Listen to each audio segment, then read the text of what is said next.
Hello, everyone, and welcome. First of all, my apologies. This was meant to be a live stream, and tech, we got to love it, especially when it works and doesn't work. So this will just this will be a pre-recording, and it will be posted as soon as I can. But I'm super excited. So today is Sunday, the 13th of September, 2020. Bit of a significant day, and we'll go into that in a little bit. But before we do, my name's Alisha from Cosmic Gateway, and I am here and I'm surrounded just by amazing, inspiring men, and we're going to have a bit of a conversation about current events, and they all come from different angles and different, skill sets in their, what am I trying to say, their views and their areas of research or knowledge. So without, going on anymore, welcome. Thank you. We've got Nick, we've got Dale and Donovan. Welcome, guys. Thank you for being here. As you can tell, I'm a little excited. I can't even get my words out properly. So where to begin? I guess current events. I know, Nick, you've had an interesting week. Dale, you've got some stuff to share from today, and just before we get into it, obviously, Nick, you're in Sydney or Western Sydney.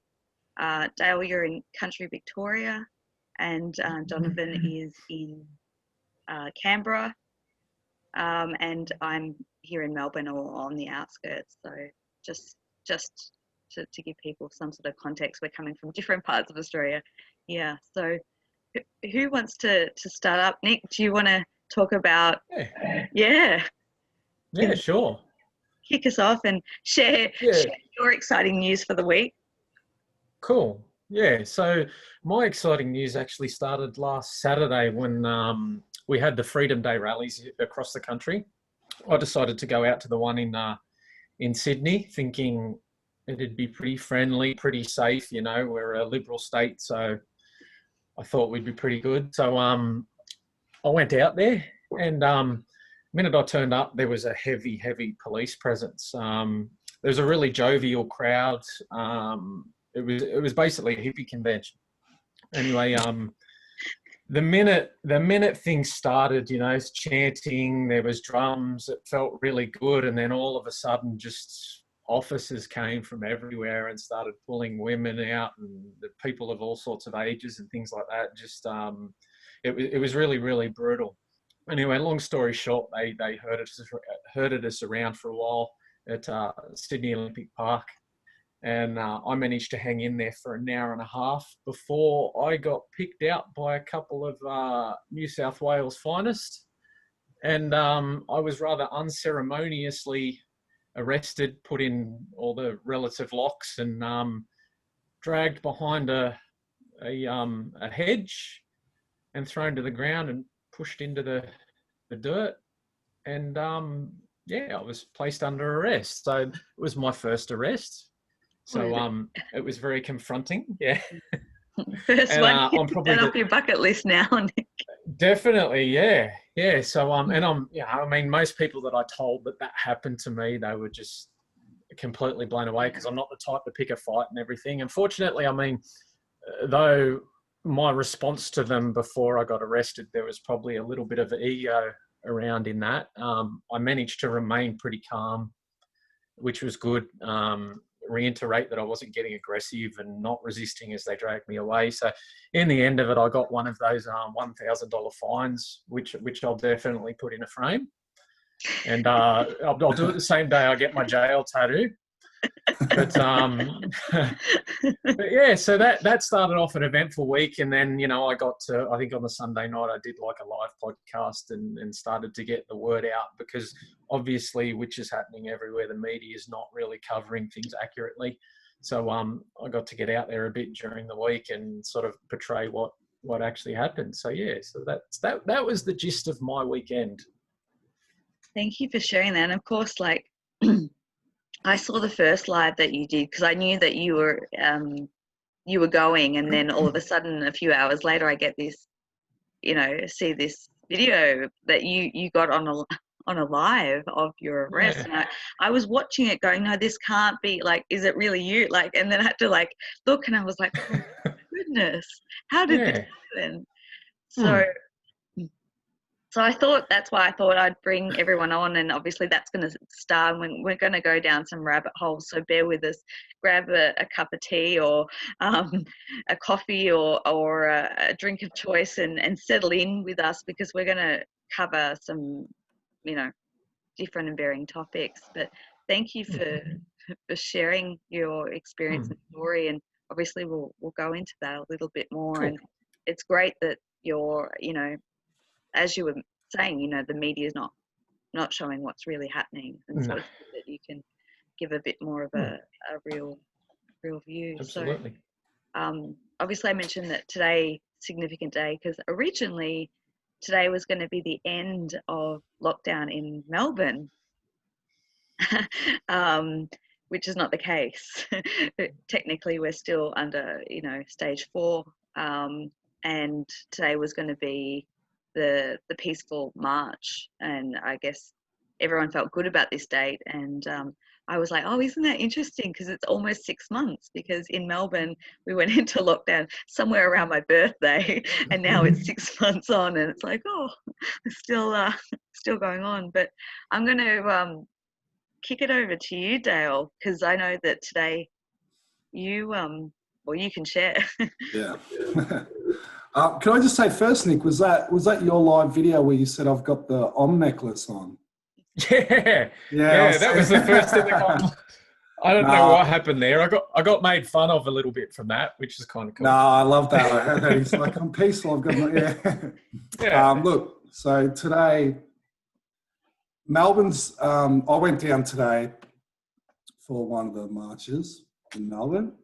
You know, I was going to go last week. There's been a lot of confusion. Some of the cities around Australia have had really good events. Brisbane's been really good. The police have been respectful there. Adelaide put on a really good event as well.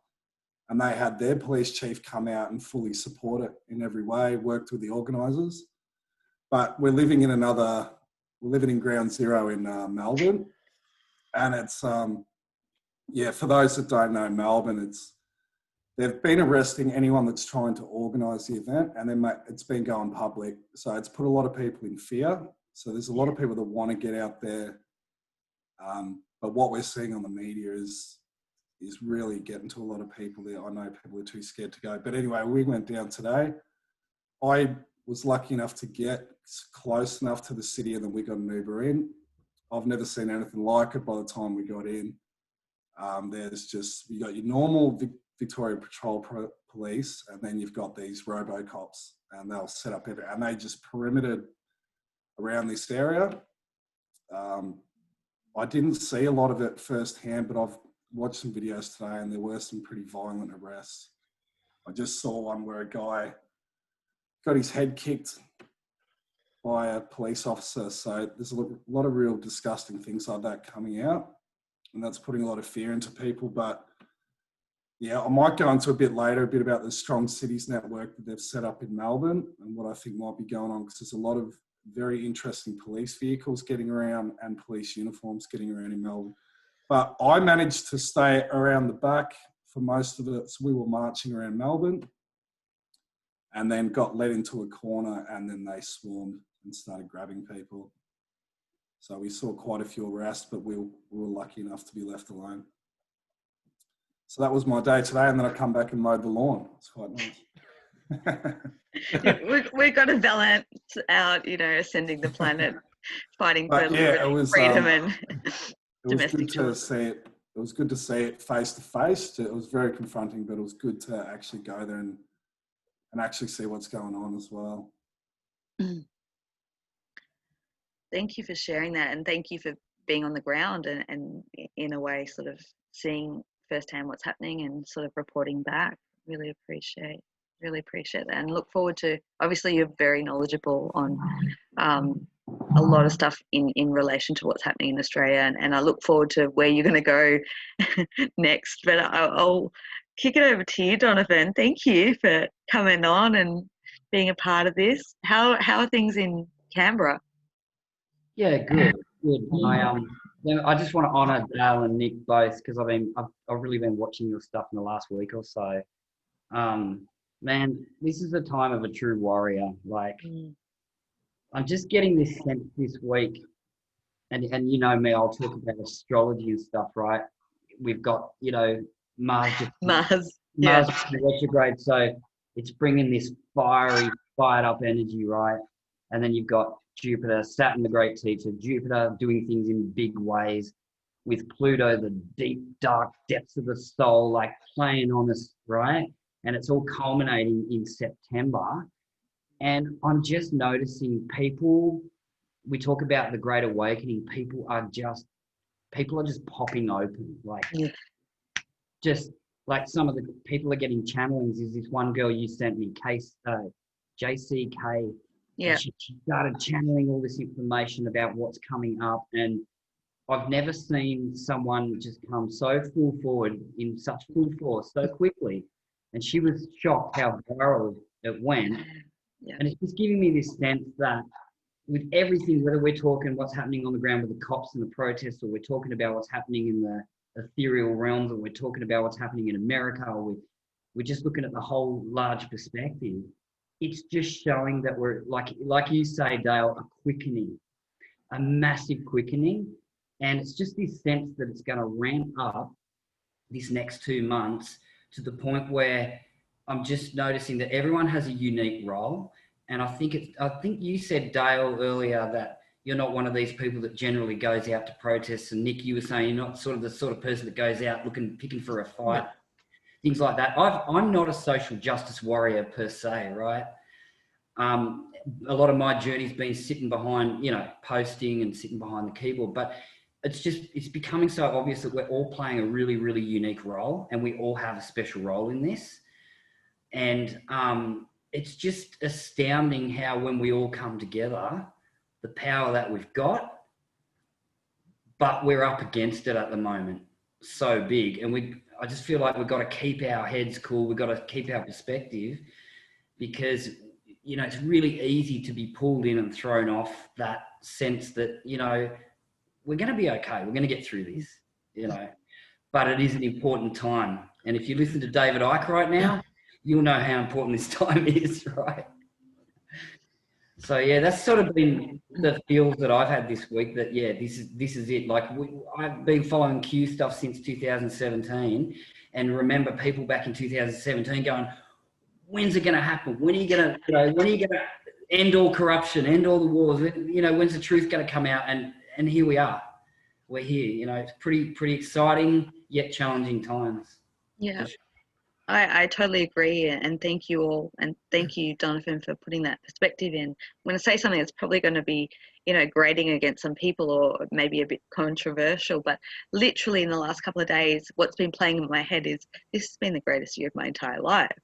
You know, and I'm not taking away the devastation and the heartbreak and the challenges that the people are up against. But when you look at it from the bigger perspective, this is the greatest year of my life, watching all this unfold and you know, people serving their mission in, you know, their own unique ways. So second that, Alisha. do you? I know that, you know, you could have a conversation with someone and say that and not, you know, they wouldn't understand that, but it's, you know, watching it and like what you were saying, Donovan, you know, I remember in 2016, 17, just going like, come on, and literally starting to see it, you know, it all. And, you know, I obviously my work is in the energy and in the, you know, the ether realms for a large portion of that. But what I've noticed, and I think I made comment of this earlier in the year, is that the energy work that a lot of people have been doing, however they've been doing it, whether it's conscious or unconscious, but we've been working forward to this time as a collective for many years. And I think whether you're in a truth seeker community or a spiritual community, it doesn't matter.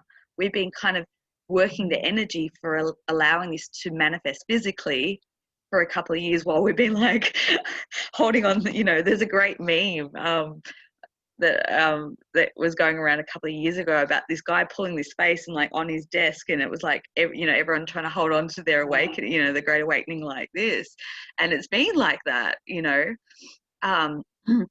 so it's yes, not to take away from people who are going through challenges, and there is plenty of that, but I guess it's through those that we find our greatness and we come together as one. So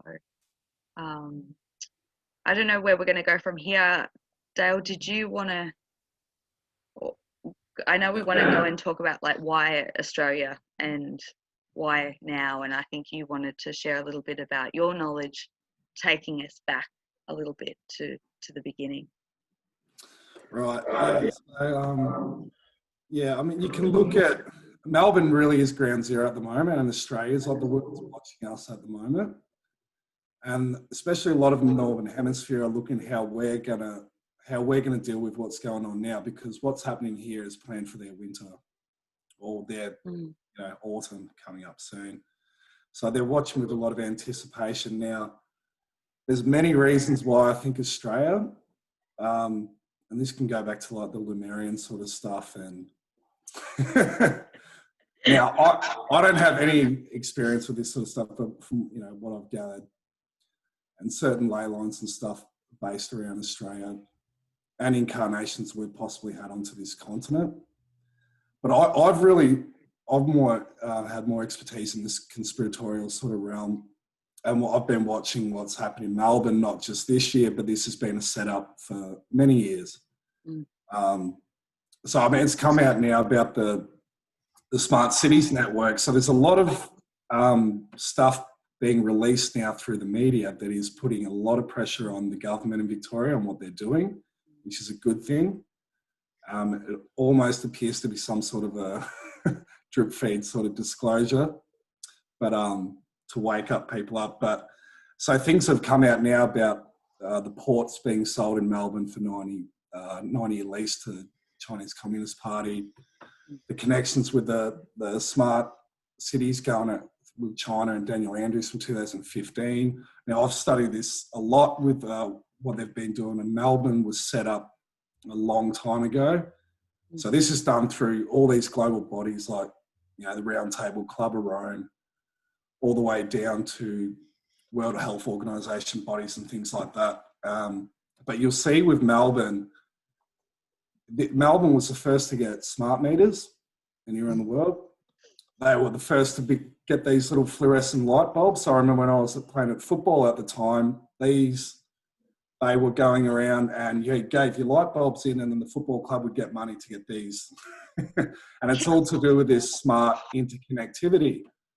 Can I just chime in, and also guys chime in, do what I'm doing. I don't mean to be disrespectful or interrupt, but those lights, I remember when the smart meters got introduced, and those lights, and I remember someone coming in and installing, and it was a friend, so that's why I let it, and I remember saying because I was living with someone at the time, I remember saying, that thing's giving me a headache. And you can hear them. I just quickly, I recently bought a pair of blue light glasses, and I normally wear them of an evening. And the first night I wore them, I walked the dog, and I take them off periodically. And I came home to my wife and I said, it's almost like these lights weaponized, because every time I took them off, I felt disoriented, and I'd never noticed before because I'd previously been not wearing them. So it was just how it was. But even the car lights, coming in the traffic, I don't know whether. Yeah, but anyway. Interesting. I think and Melbourne's been particularly chosen because there's a real apathy in Melbourne. Melbourne is the latte, hipster, tight, skinny jeans sort of, and sporting capital of the world as well. And there is a real apathy in Melbourne. And it was also the first state, one of the first in the world, to bring in this no jab, no pay, no jab, no play, which is extreme draconian laws for anyone from other countries, where you can't, if you're living on benefits and you don't vaccinate your kids, you lose everything. So it's homelessness or take the vaccine. So this sort of coercion's been going on by the government for quite a long time, and they've seen the apathy of the Australian people that they just tolerate it. She'll be right, mate. She'll be right. And, you know, and this is, I mean, I could go on forever about Melbourne and why they've picked Melbourne, but it's really to do with this smart city, smart suburbs sort of stuff. But a lot of this is coming out at the moment now. Yeah, where else would you like me to go with that? But really with the sporting capital too, and the AFL is, I don't know how much people know from overseas, but AFL is just a massive cultural institution in Victoria. Just for people who are overseas, AFL is Australian Football League, so it's our football, which is, if you haven't seen it, it's, how would you describe it, guys? Oh, I don't even bother trying to explain it. It's a bit like rugby, maybe. Well, yeah. But they've really used, and the media in Melbourne is so based around football, and they've used it for social conditioning. I can date it almost back to the time where it really got infiltrated and inverted, and they've completely destroyed the game, and that's part of this inversion of culture, even down to the grassroots level, where the real community of small towns where I'm from is the football team. And you can see now with the lockdowns and that this is really destroying a lot of these small communities, that the entire social life of the town is run through these clubs. But they've used it for many, many political agendas, just as you see like in the NFL, and they've got a lot of very close ties with the NFL as well in America. So that's a little bit of what's going on. Yeah, that always fascinates me for a couple of reasons. Obviously, in the video that I did with Nick, was it a week or so ago, and we sort of brought that up in discussions that we've had about, like, through your, you know, awakening process, the disinterest in sports and things like that. And it, you know, it makes me start to think, it was like, you know, you kind of wake up to the nature of different realities and understanding things and see things so differently, don't you, from when you're conditioned and as you know, coming out of that. So I find that really interesting to put those. Bread and circus. What was that? Bread and circus. So that's the old Roman control. If you give them entertainment and food. Oh, right. Okay. You keep the masses from ever questioning anything. Yeah.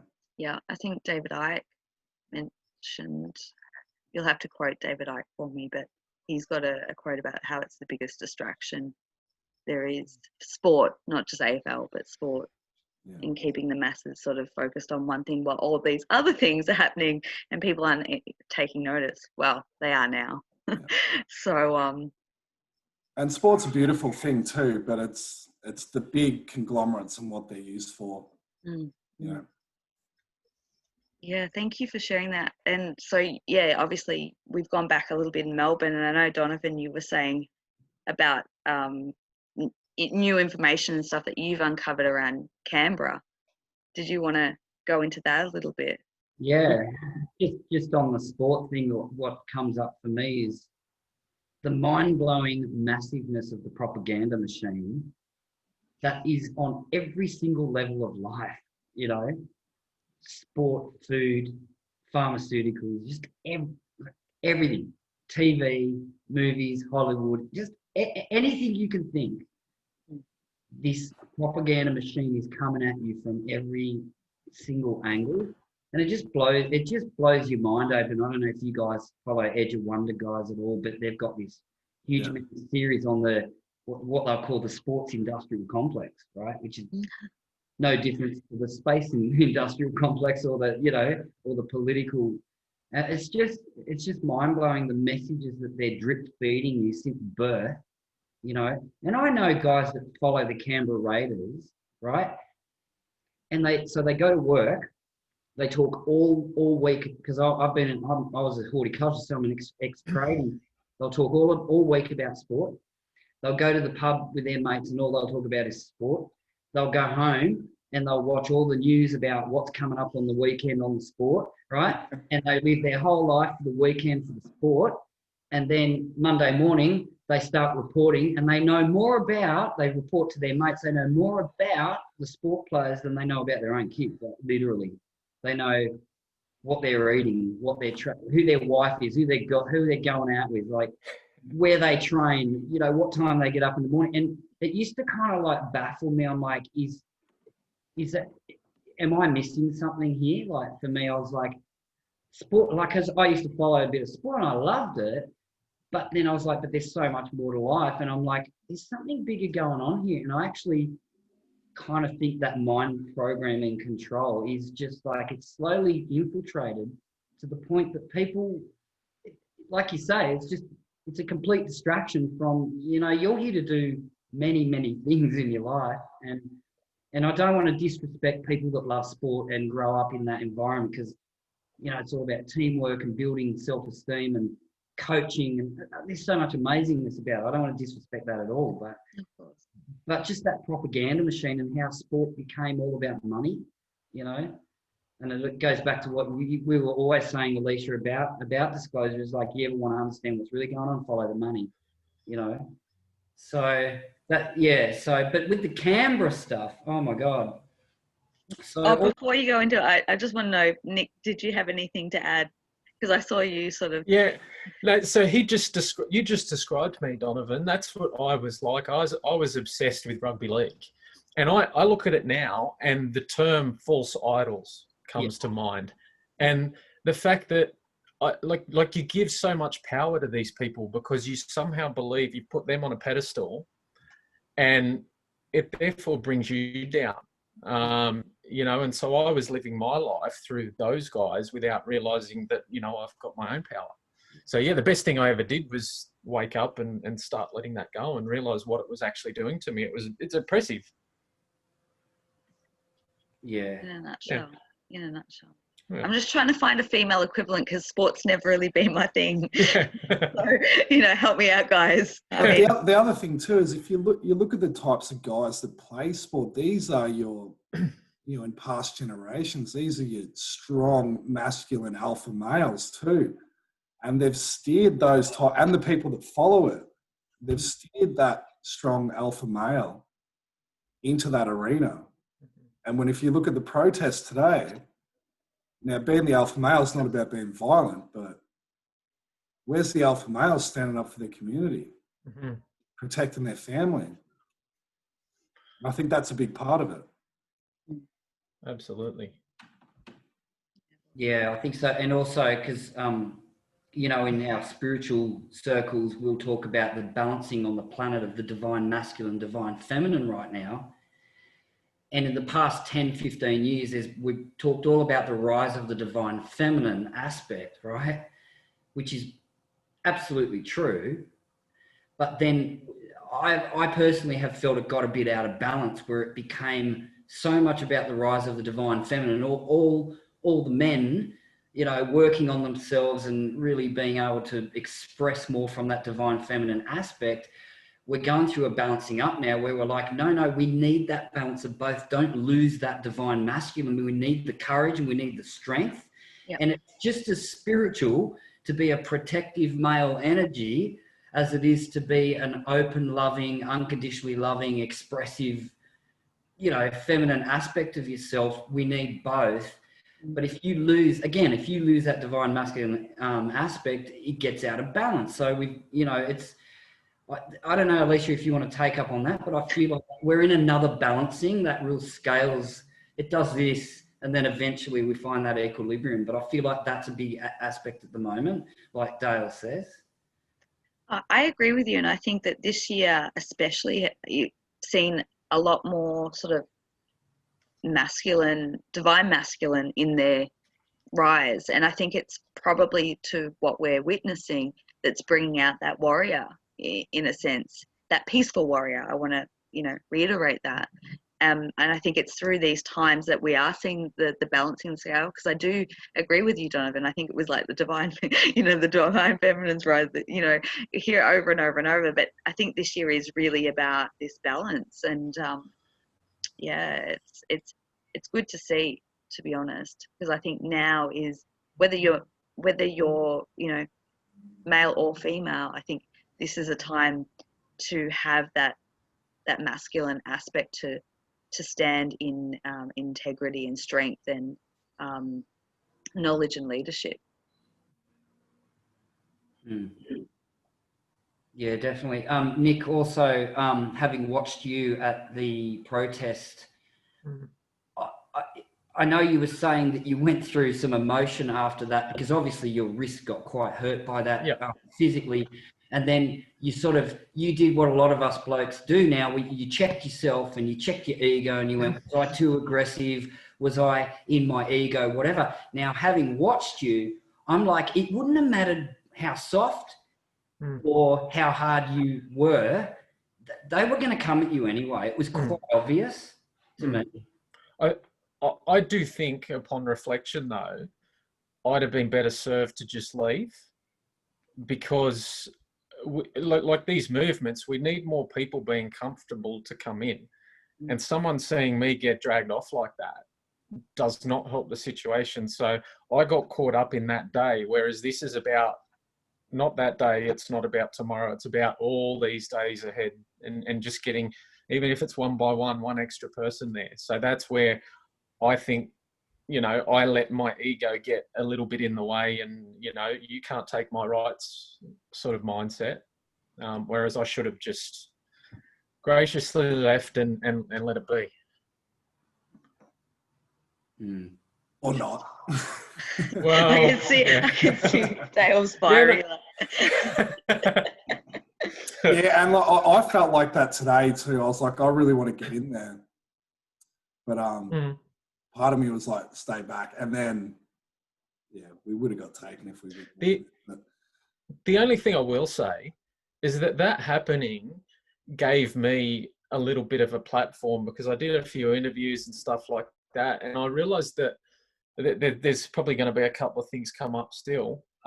There's a real opportunity through that to send a positive message out about these things. So I think it's given me a really good opportunity. So perhaps it's just things happening for a reason, and it was the right response in that sense. So there's sort of a double-edged sword in it all.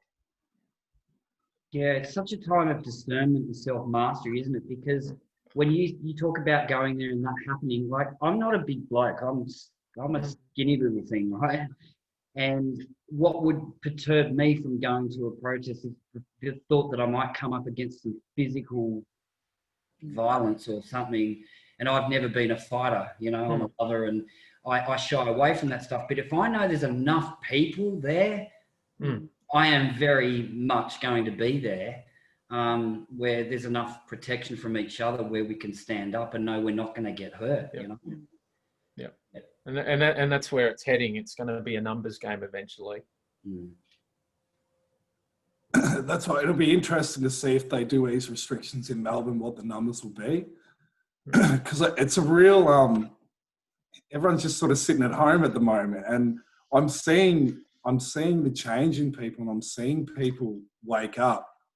I'm getting contacted by people that would never have woken up, that are waking up. But there's got to be that point of action. I know it's coming. But like even today there was, I think a lot of it's about intent too. And I could see there was some real rah-rah guys up the front. Now, I don't know if they were agent provocateurs or not, because there was stuff that's come out in Melbourne the previous week. I knew when I opened the Herald Sun the next day, there's a guy real aggressively on the front, and it's been pointed out that he's got an earpiece. Yeah. And we know they do this. They do. And like, I'm not going to say, but like, there might have been a couple of those people at the front today. But me and the girl that I was with, and we were real just at the back, just chatting, happy, and the police just walked straight past us. So it's what intent you bring to it as well. And I feel like in Melbourne, the ones that have really got the balls to get out there at the moment are these young, outer suburbs kids, which seem to be a lot of them. And their knowledge of what's going on, I don't know, but some of the behaviour, I wouldn't say they have the greatest knowledge of what's going on, but they're still standing up for themselves, which is good. But once we get some people who they can find their courage, to really, to know what's going on. That's what I think we're going to see the numbers. We'll see ourselves. Yeah. That's one thing, like with people too, like there's two sides of the fence. There's so much fear around at the moment from people, about a virus. But I think too, when we go to these events, we have to be careful not to get caught up in the fear of the police doing this to us, that we're going to get, one world government, all this sort of thing. We've got to come from a really positive place, even when we're out there, because I did debate to a degree whether it was helpful to even be there before we'd gone there. So. It's no different though, is it, Nick? Like fear of the virus or fear of it's still fear. Absolutely. Isn't it? Yep. No Absolutely. Yeah. Yep. I think that's a really important point, is like neutralizing and zero pointing your own, acknowledging your own fears and being able to neutralize that within your own process when you're being a part of anything, whether it's you going out to, a rally to peaceful protest, whatever. And I think, Dale, you and I had this discussion today because I know the person that you were with, and we were kind of like sending out like, not protection, but like energy buffers to the person that you were with. And I think there's a lot to be said in, working with the energetics and being in that heart-centered space and the intention that you were saying, Nick. And this is, you can apply this to anything. It doesn't necessarily have to be about current situations, but when you're in that space and neutralizing your own fear, I mean, you do manifest your own reality to some extent and, or to a lot of extent. Sorry, that's a whole topic. I'm not going to go down a rabbit hole, but if you're vibrating at fear, then what are you going to attract into your reality? Can I just say? Oh, sorry. No, I just wanted to check if you're okay. I just wanted to check if you're okay, Dale, because they didn't send any protection to you. Are you all right? We'll take Donovan and I'll take care of that next time. We did get quite close to a lot of people getting arrested, and she's like, "Just hang here. I'm just going to send some light energy." So I'm just like beaming out, not knowing what I'm doing. I'm trying to beam out some. I love it. Actually, that's awesome. Just thinking about what I was saying to Alisha earlier this week. Now that I've learnt some of the sacred geometry in the parliamentary triangle and the Freemason symbolism that is completely saturated within the Burley Griffin design of Canberra, which is very similar to Washington, right? And we got the American eagle, and then wherever you've got the spire, you've got a pyramid nearby, and how that energetically affects, just all of that. And I was saying to Alisha, I'm gonna start going into specific points, and I'm gonna meditate there, and having an understanding that when we talk about a spiritual war and energetic war, if the deep state truly is here as much as we think it is, then we also know that they have learned the esoteric understandings and universal laws that they use to the advantage of their agenda, right? Mm. And it only takes one very high frequency vibration to go and just sit and bring that. And you're doing a lot more than possibly people can even understand.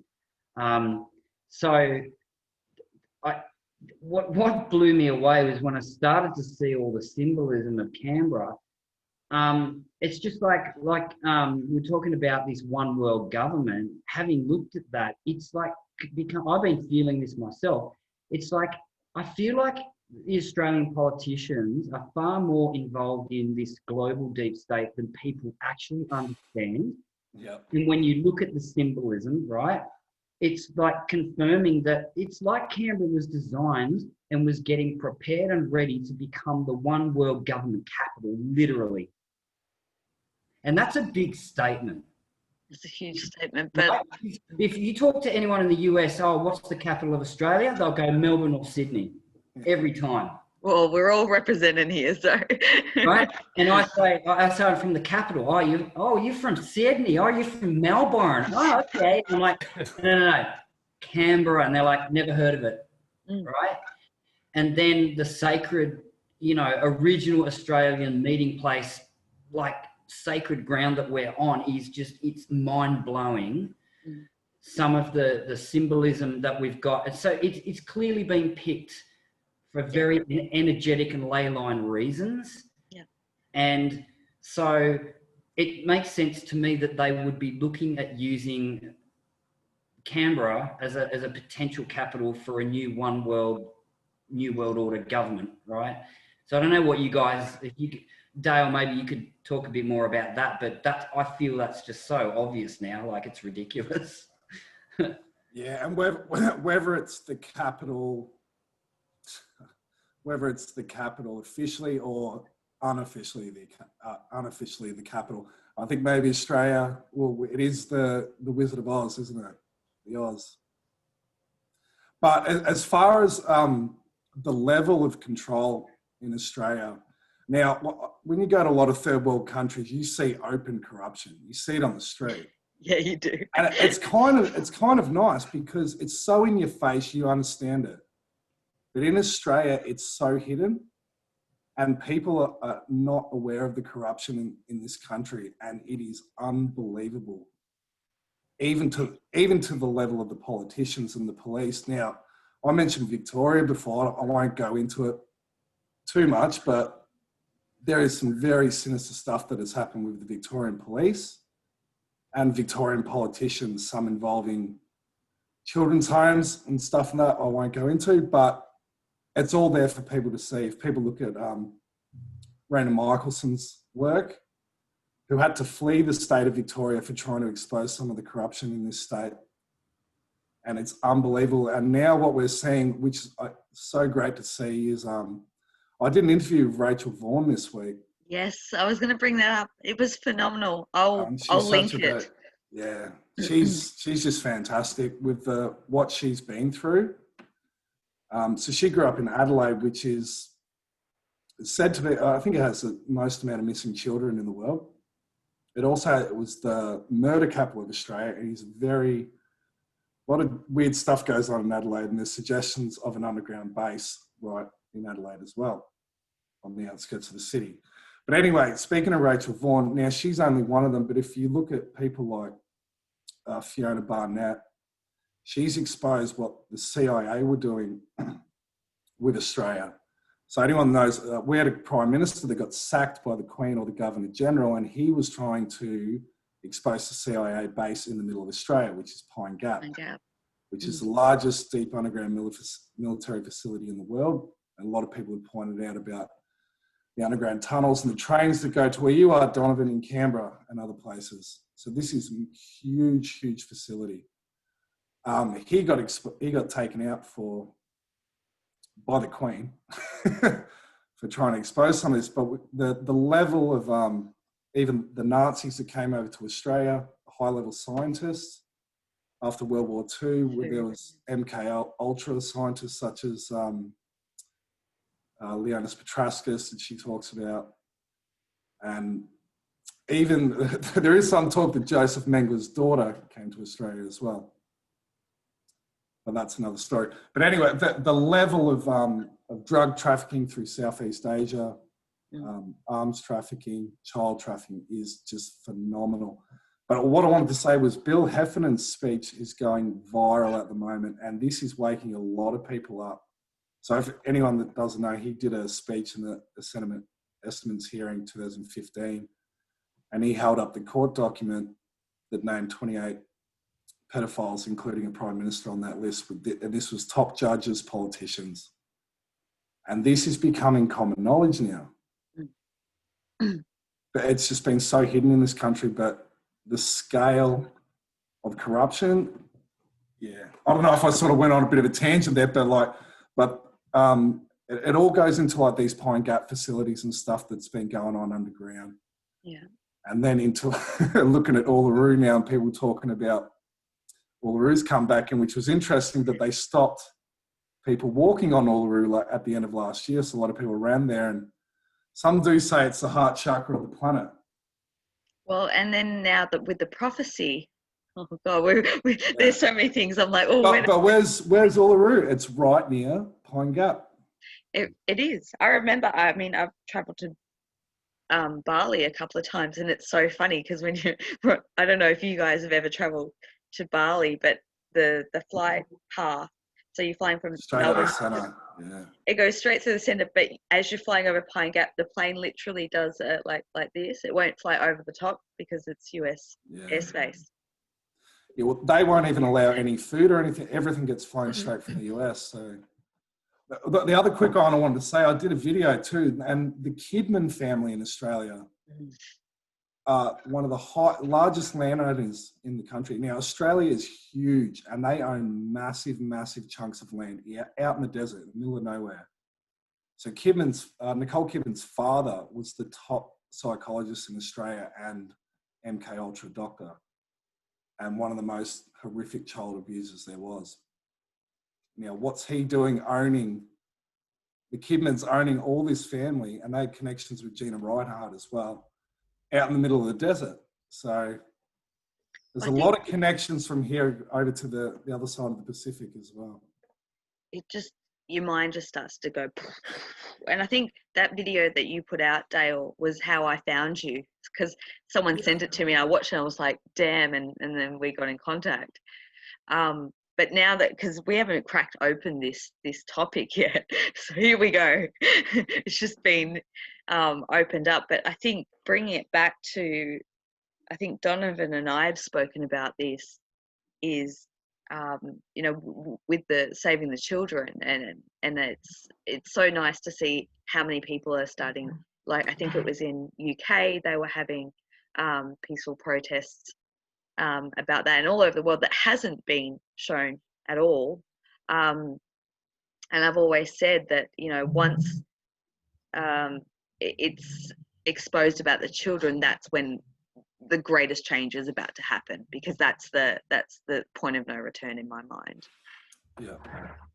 Yeah, and how amazing is divine synchronicity, the way as the awakening happens and people are waking up to the truth of all this just horrific stuff that's been going on, how the right people will come into your life, into your reality at the right moment, in the right way, at the right time, right? I'm going to be writing a book about divine synchronicity and how it's a law of the universe, right? But Dale, I think it was Dale or Nick. No, it was Dale, I think, talked about John Wedger. Now, my wife, her brother-in-law is a guy that worked with John Wedger. And he was just sharing some stuff the other day. Oh, here's my mate who I worked with, because he worked in looking after 400 welfare homes and stuff in the UK.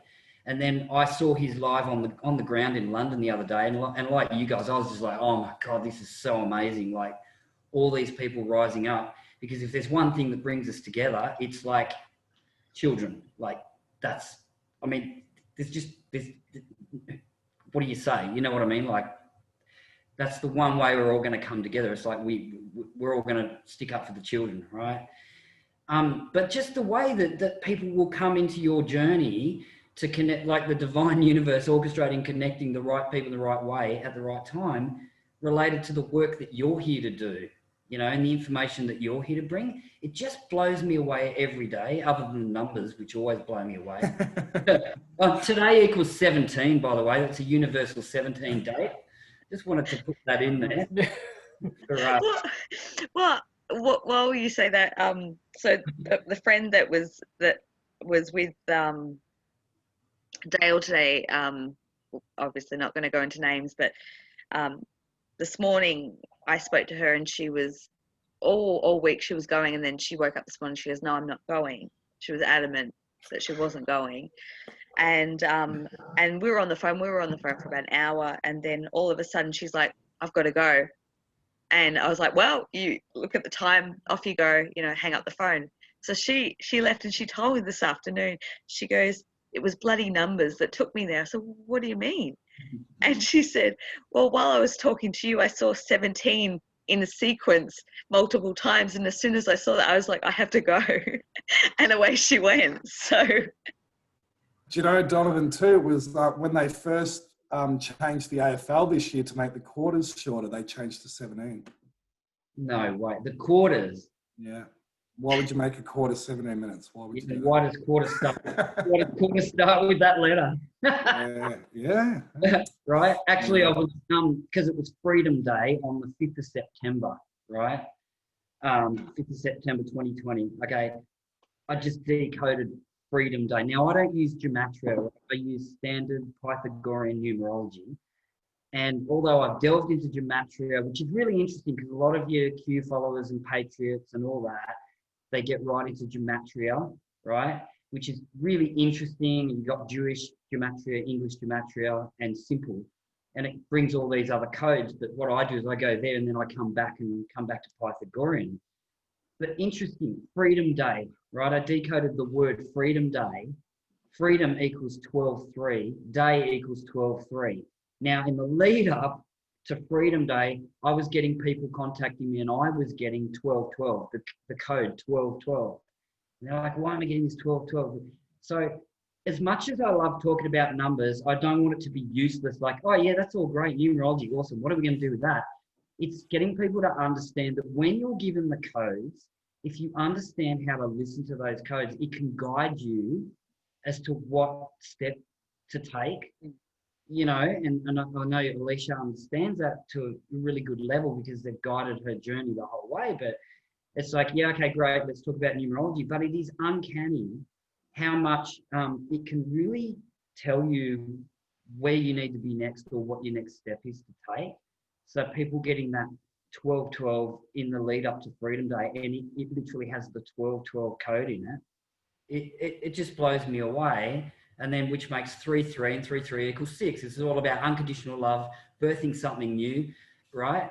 And family, tribe, us, humanity. You know, it's just like it all comes together, and that's how I just enjoy getting those codes and realizing that they are really guiding a lot of people on the planet right now. So I don't know, Nick, have you had any experiences yourself with numbers at all? No. No, I haven't. And the last thing I need is another rabbit hole. Yeah. I'm a passenger right now. I'm just going to sit back, you know. Could I maybe ask you a question, Donovan, if that's okay? While you guys do that, I'm just going to excuse myself. I'm not going to pause. I'm just going to excuse. So carry on. I'll be back in a second.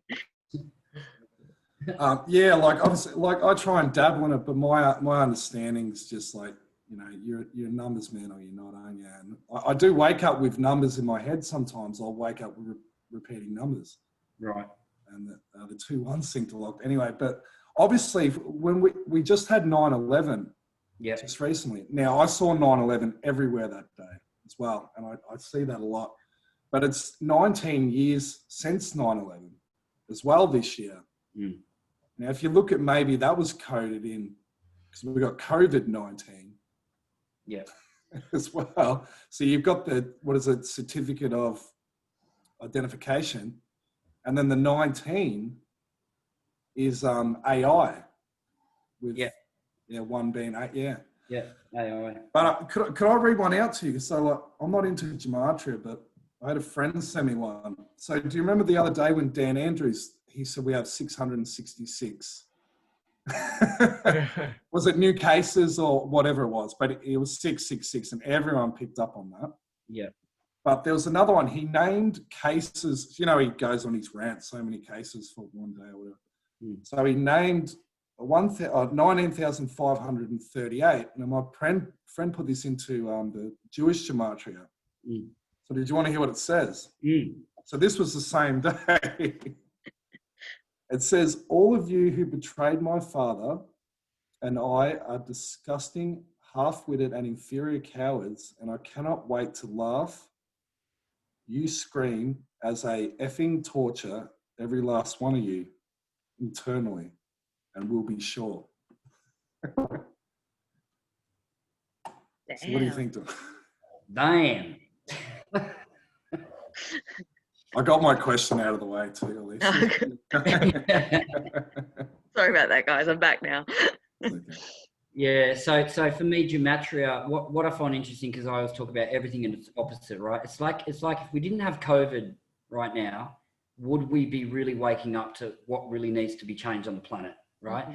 So again, having that contrast, right? And it's like you go into gematria and you'll get a whole bunch of decoded messages that are really positive, and then you'll get some ones that are really, really negative and satanic and, you know, and really dark.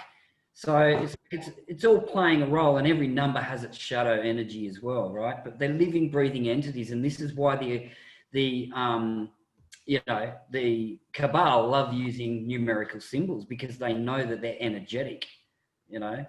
So that's 666. They know that, you know, if you start talking on that level, people that are God-fearing are going to go into more fear, you know, whereas people that have studied numerology at a high vibration level are going to go, yeah, that's about unconditional love and looking after each other in harmony, you know.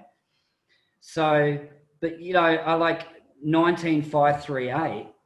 It's just it's a whole message in itself. 1, step forward, shine your light, be a leader. 9, we're coming to the ending and completion of an old paradigm. Yeah. So we get that 19. Every cycle is 1 to 9 in numerology. So we're completing a cycle for humanity. And you talk about the hero's journey, you know, it's always cycles within cycles. Years ago, I had a meditation and I got the vision of Ezekiel, and then I went and looked it up, and it was wheels within wheels, and it's just cycles within cycles. And this 19 that keeps coming, you know, it's like, yeah, we're going through the ending of a galactic cycle, but everyone's going through a hero's journey every day. There's one cycle. Every month, there's a cycle within another, you know, another cycle every year. And then every 9 years, we go through a numerological cycle within our own blueprint. And then the planet does, you know, and then the solar system around our sun. And then we're going around the galaxy, and then our galaxy's going around the great central sun. So it's all, you know, I know it, I tend to go a bit out there, but it's just like, you know, the Earth is going on its hero's journey at the moment. Humanity is getting to that change point that was triggered by the end of the Mayan calendar, and here we are. It's like, yeah, it's right at the end times or Book of Revelations now. It's that sense with that 19. It's the sense of something completing and ending to bring in something new, something, you know, a whole new paradigm. So, yeah, that's just an overview. But 9/11, absolutely loaded. The 9 is completions and endings and integrity and wisdom, and 11 is the awakening code. It's people waking up. It's illumination. It's seeing the truth, right? And then 9 plus 11 also equals 11. So it's like a double code of 9/11. You know, if we didn't have 911, the Twin Towers, and we haven't had COVID, would we be waking up? Maybe we need that contrast, you know? So it's understanding that, you know, it's in all contrast that we find the greatest expression of what we're here to be. And yeah. How, thank you, Donovan. Thank you. I'm going to go into that, but I just want to check in on Nick, because how are you with numbers and maths, or is your head like right now? Oh, I love the idea, but listening to that thing about cycles, that's been a real theme for me at the moment. So that really resonates. Yeah. Especially that we're in a 9-month right now. So yeah. Now, I've got to say too, Donovan, and that's sort of the energetic body changes every sort of 9 years too, doesn't it? You look at your life and what happens when you're 9, 18, 27, 36. They're always big years. And that goes into the old 27 club as well, with all the rock stars, doesn't it? Yeah, absolutely. Completion of the 27. Yeah. And the 9 is a marker point for your spiritual evolution in your life. You know, that we look at cycles of time within your numerology blueprint, and you can see very clearly these marker points that you create a whole new version of yourself every 9 years. Absolutely. Exactly what you're saying. Yeah. So, but sorry, I didn't want to saturate. Oh, it's good, man. Yeah, no, that's cool. I can even see, like you said, 36, and that's when I went through my awakening, you know, like things like that add up. So, yeah. They say all your cells, every cell in your body is shedded after like 9 years, yeah. Yeah, 7 to 9 years, you completely replace, that's it. So, Yeah, amazing. Love my numbers. Well, there was a couple other things that I'm going to switch the topic just a little bit. We touched on symbols and inversions and things like that. And I just wanted to share, because I don't often share these things, but I've been given permission to share. Really interesting. Someone sent me, well, I'll backtrack. A couple of nights ago, I was in a session.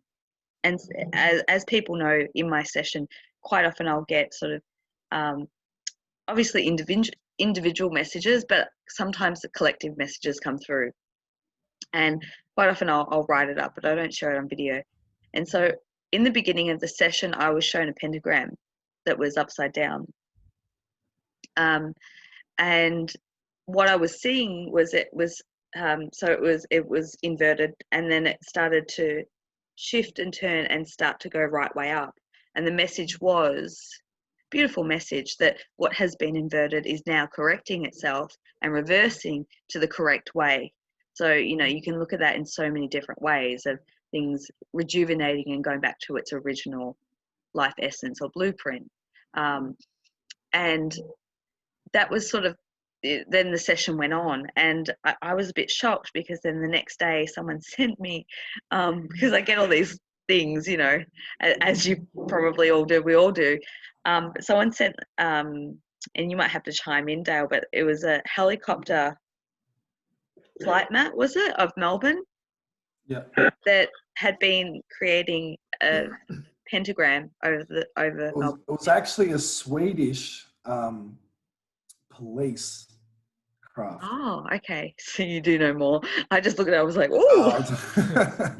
Yes, but yeah, that's crazy, isn't it? Yeah. And so like people are like, what does that mean? I'm like, well, I can only hope that the message that came through in that session is, you know, just, it's a confirmation. I mean, there's probably multiple layers, and as we talk about, it's a very multi-dimensional shift.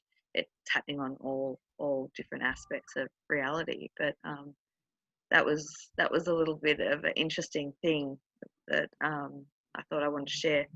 And also Tinder. Would you like me to go, Alisha? Go for it. All right, so I had to give Alisha a call. Was it yesterday? So someone sent me something, said jump on Tinder. There's a thing called, it's like a watch party or whatever, which is extremely weird. It's basically, you know, like the books you read, and at the end of the book you can pick where you want to go in the book. So it's a bit like that with a Tinder. So if you're at this party, it's just, they're talking to you as if you're there. And then if you want to go see this girl, you do left. And if you want to go have a dance on the dance floor, you turn right. So it's like that. So it plays out, and then they say, come outside, there's a comet. There's a big comet showing. And then it turns into this chaos, alien invasion. And then you sort of pick what you want to do in the alien invasion. Now, the whole point Tinder set this up is to like match people that would make similar decisions, supposedly. But I've rang Alisha and I'm like, oh shit, oh, blue beam. Are they going to pull it?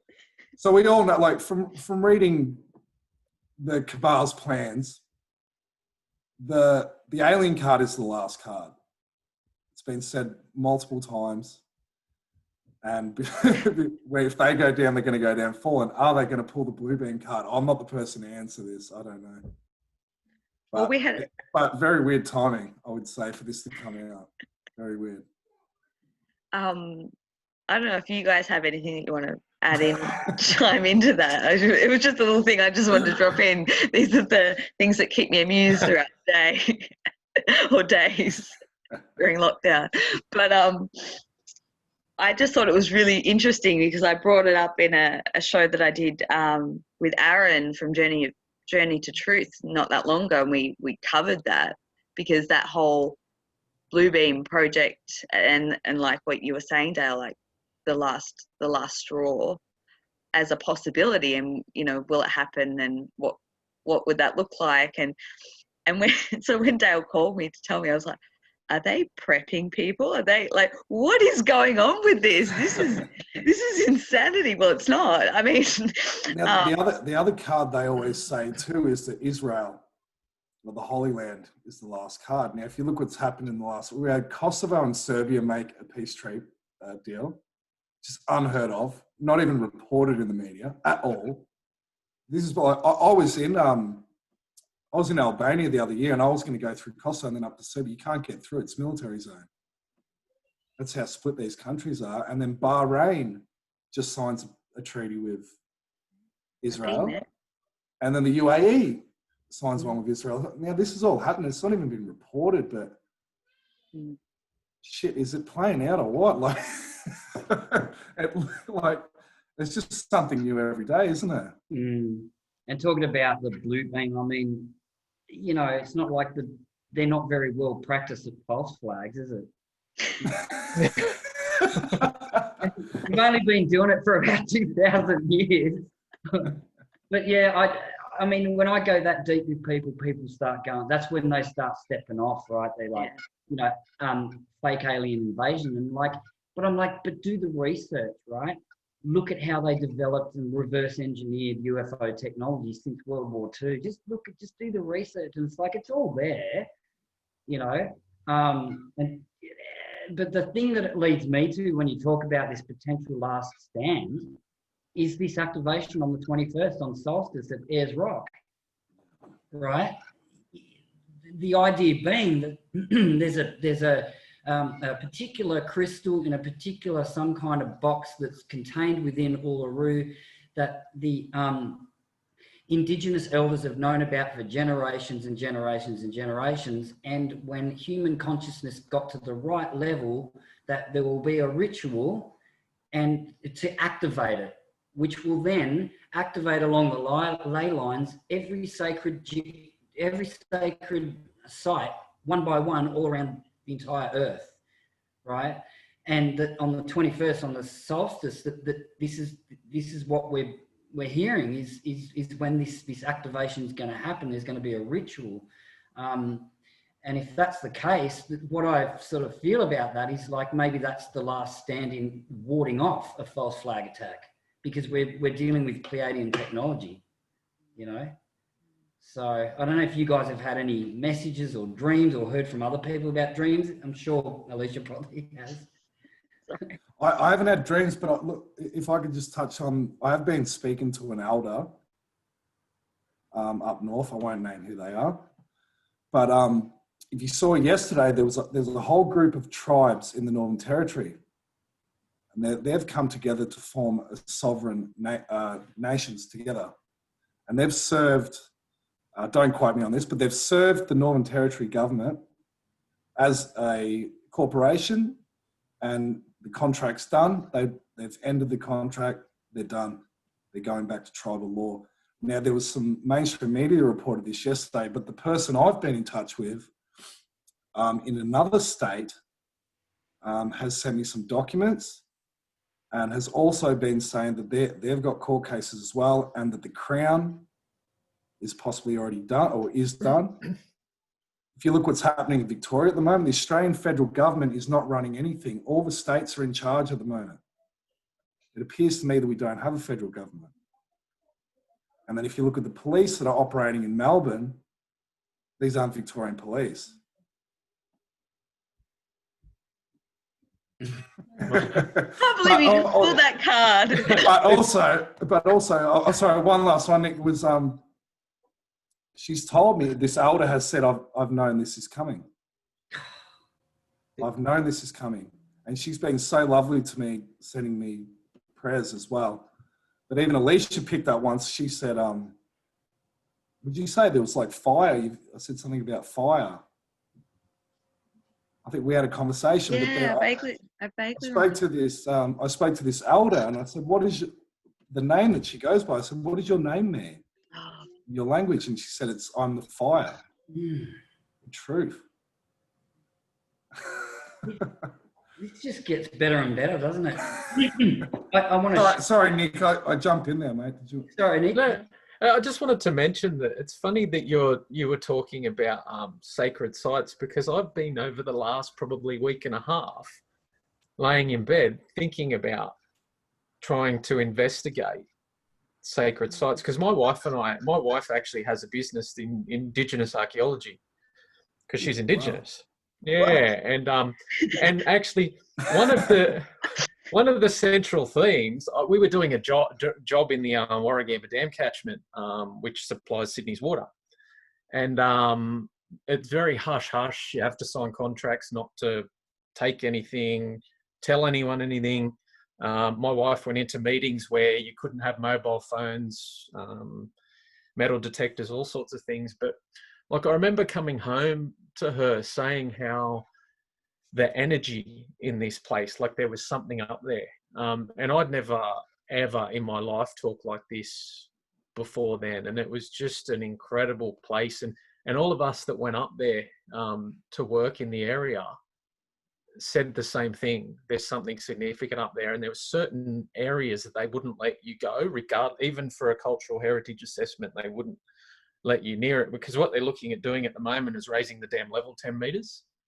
And but even from a archaeological standpoint, it's just like I've never been to an area so significant. But I almost ache to go up there. Like, sometimes you can, like, I go up to a lookout which looks over it about an hour away, but it's not the same as being in between the mountains and down in the area. But yeah, it's just interesting you say that, because sacred sites and I've been thinking about energetically significant sites has been really heavy on my mind for the last week and a half. Interesting. Oh my goodness. I can't believe you guys. I'm learning so much about you guys. My head's about to explode. I don't know anything about it. Have you guys looked into the Gosford glyphs at all? I was about to. A little bit, yeah. A little. I have a story, but it's not a very exciting one. I tried to go there, and it obviously wasn't the right time. I ended up somewhere else. But I have this tendency, because I've visited a lot of sacred sites. It's been part of my grid work, if you will, over the last 15 years. And I tend to stumble across some, fall into random places. Like I accidentally walked into a sky burial in Tibet once. But that's a whole other story. I'm not going to go off into a tangent. But what I do want to say, Nick, because I know that your thing is meditation, and I was wondering whether, like, you have already or thought of maybe connecting energetically with these sacred sites that are coming to you. It's almost like they're talking to you. I hadn't actually. Yeah, no, I hadn't thought of that, and that's another suggestion. I've been getting a lot of that lately, actually. Yeah, why don't you try this? And then it seems obvious. Yeah. From an outsider, you know what I mean? Yeah. I'm the same. Yeah. But I'm just thinking that for people who obviously can't travel, it's pretty much everyone, and that might be obviously we're having this discussion for a reason, because obviously it's going to resonate with someone. But I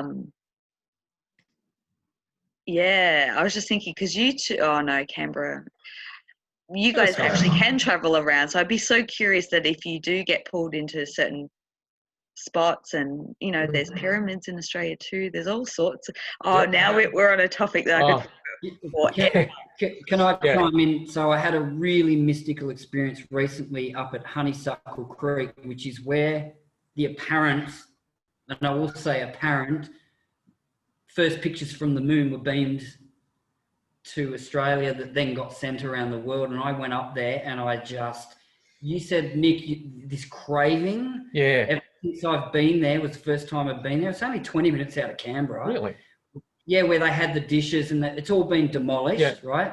So demolished it afterwards and moved the dish to tracking station 54 down at Aurora Valley, where we recently just had the fires in December, right? This is all after I went there, and I've had this real strong pull to go back there, and there's all this granite rock, which you got the quartz crystal, you got all the elements of what you normally have around pyramids. There's a water course running through there. The Milky Way was mind-blowing up there, and I have been craving to go back there ever since, but the fires came through and it's been shut off, and I can't get back up there, even though it's only 20 minutes up the road. But something you said, Dale, really, you sparked a memory. When I studied Raj Yoga when I was 14, we used to look into some of the, because they believe in a 5,000 cycle year of time, cycle of time that repeats. That's one of their beliefs. But we used to look into this, you know, so you have the golden age, the silver age, the copper age, and the iron age. And then just before it flips back into the golden age to repeat the cycle, there's this confluence age, right? Which is like end times. It's like the awakening time. We used to watch videos on it, and we watched videos on someone called Mother Shipton, who was a prophet from Australia back in her day. And this is like early settlement days. She was known as Mother Shipton. And she said, watch the Aboriginal tribes for when they all start to move towards the center of Australia, because when they do that, you'll know it's time. I've only just remembered this when you said they have all come together and they're creating their own law or bringing back tribal law.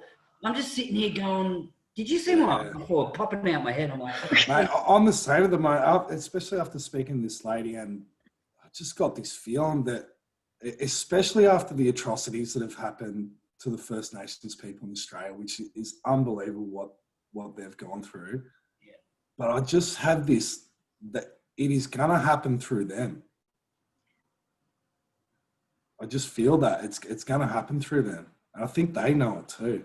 Through them and through to us. Yeah. Yeah. And we're all connected to Australia, whether you're First Nation or not. We're on this continent for a reason. And like I was mentioning in one of my videos, I had to come back here this year. I don't know why I did. I had to be back in Australia. Makes sense. Yeah. Yeah. But yeah, I do feel I felt this for quite a while, that it's going to come through the original people. Yeah. 100%. I love how you relanguage that. After I watched some stuff this week, I'm relanguaging myself to say the original Australians, because I came across the information that when you go Aboriginal, you're actually saying not original. Yeah. I don't know if that's right, but that's what I came across this. Yeah, exactly. And I mean, a lot of it's just about respect too, isn't it? And what they want to be called. So like, I have heard some like being called tribal, but others not. Some even like the Ab as well. Okay. Whereas Ab has been suggested to do with the bloodline as well. Right. Okay. So it's just about knowing each one and respect and learning, isn't it? But we are controlled by words, aren't we? And the English language it's constructed language. I've even been thinking that too with the BLM at the moment. Black Lives Matter. I'm talking about this guy Ballum, and do you remember like with ISIS too? We've got to kill ISIS. We've got to kill ISIS. Talking about like killing the feminine, you know, like why did they call them ISIS? Yeah. Oh. I'm talking about the terrorist organisation. But every night on TV, it was like kill ISIS. Yeah, that it's so funny because ISIS is a big topic in my household and in my family. And if you ever come to my house, and I hope that you guys all do one day, you'll see images of ISIS literally everywhere. And so I will often talk about ISIS, or I remember once I was guiding a meditation, and I was like bringing in the energy of Isis, and I think there was one or two people in the room that didn't realize that it was Egyptian goddess and wondered why I was. Yeah, but see, that's what they've done, haven't they? Hijack, yeah. Yeah. Amazing. And Isis in numerology is 9191. Right? And if you turn Isis around, you get C. Yes. There you go. Really. I love the way your brain ticks, Donovan. I'm conscious of time, guys. Yeah. I want to like keep talking forever.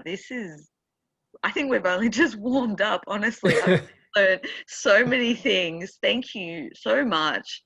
And that last part, Dale, talking about coming through the original people.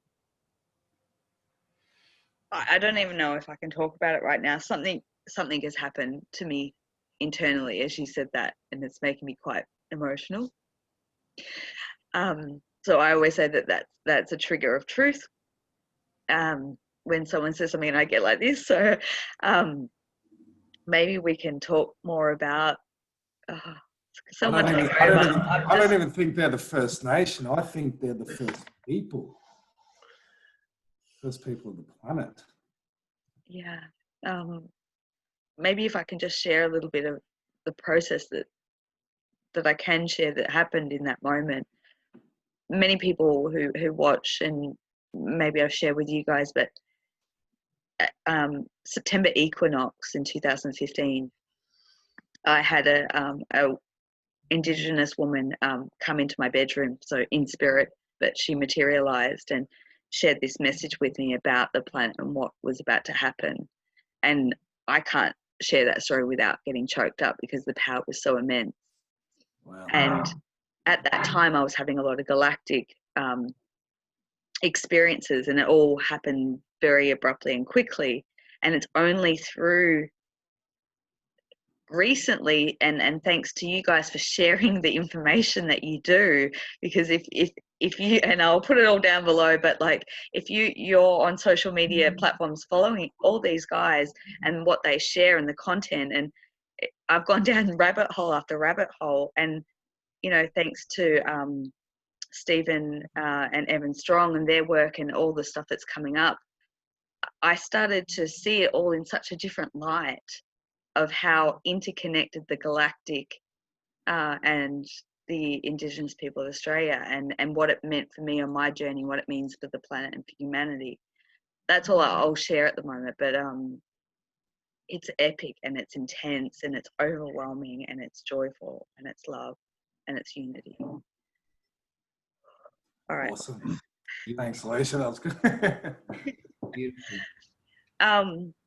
Final thoughts and words, and will you please come back so we can continue this dialogue? I'm going to have like pages of questions now for all of you, now that I've just learned a stack more about all of you. I don't want to talk again because I talk too much. I want Nick to talk more.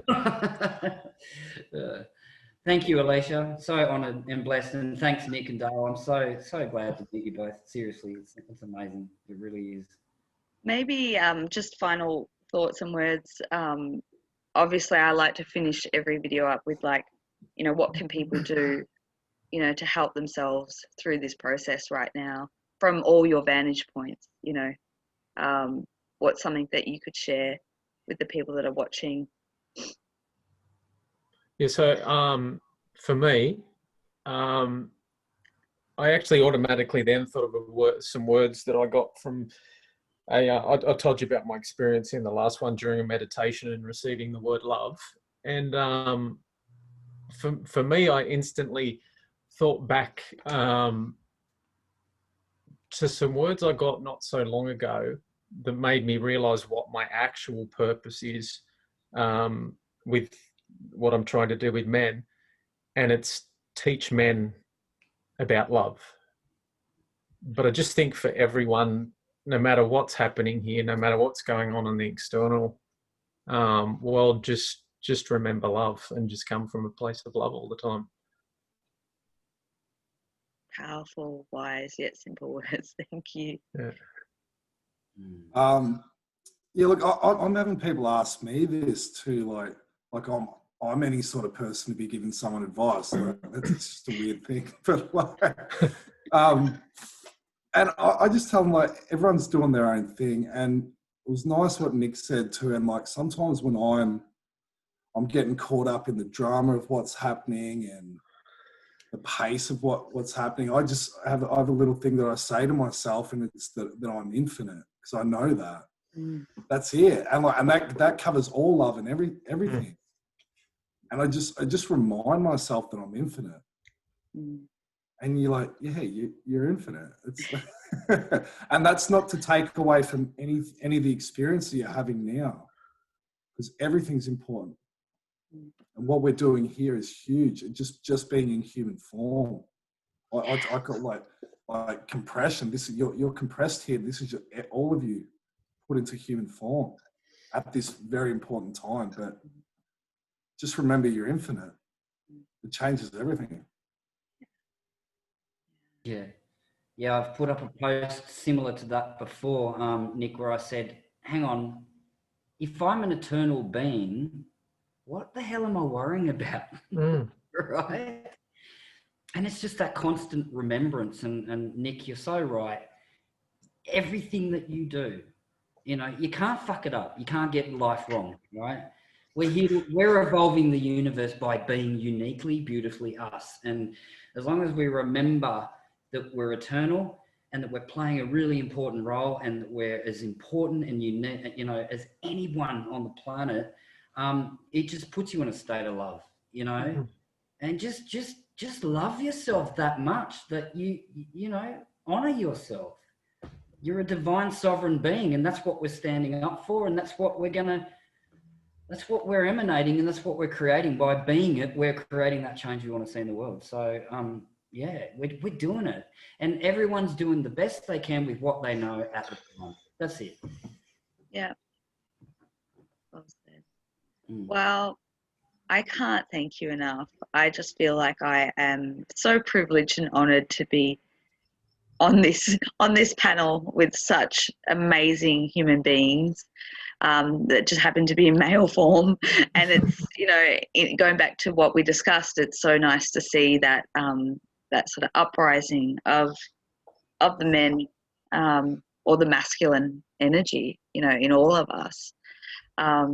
So thank you, Nick, so much. Thank you. Thanks, Alisha. Thank you, Dale. Thank you, Donovan. I'll put down, if you do want to follow these guys and connect, I'll put all the, you know, all those bits and pieces. Oh, I've lost my words. Okay. Description box below. Once again, apologies that it wasn't a live stream. Maybe I'll be a bit more tech organized next week or whenever. And I'd love to reconnect with you guys. If I'm sure we'll do it again, whether it's all of us or one-on-one. And just thank everyone for watching and being a part of this amazing shift that's happening in humanity right now, unfolding before our very eyes. So thank you, and much love to everyone. Until next time, we will catch you soon. Thanks, guys. Thank you. Guys, Thanks. yeah, thanks a lot. Bye.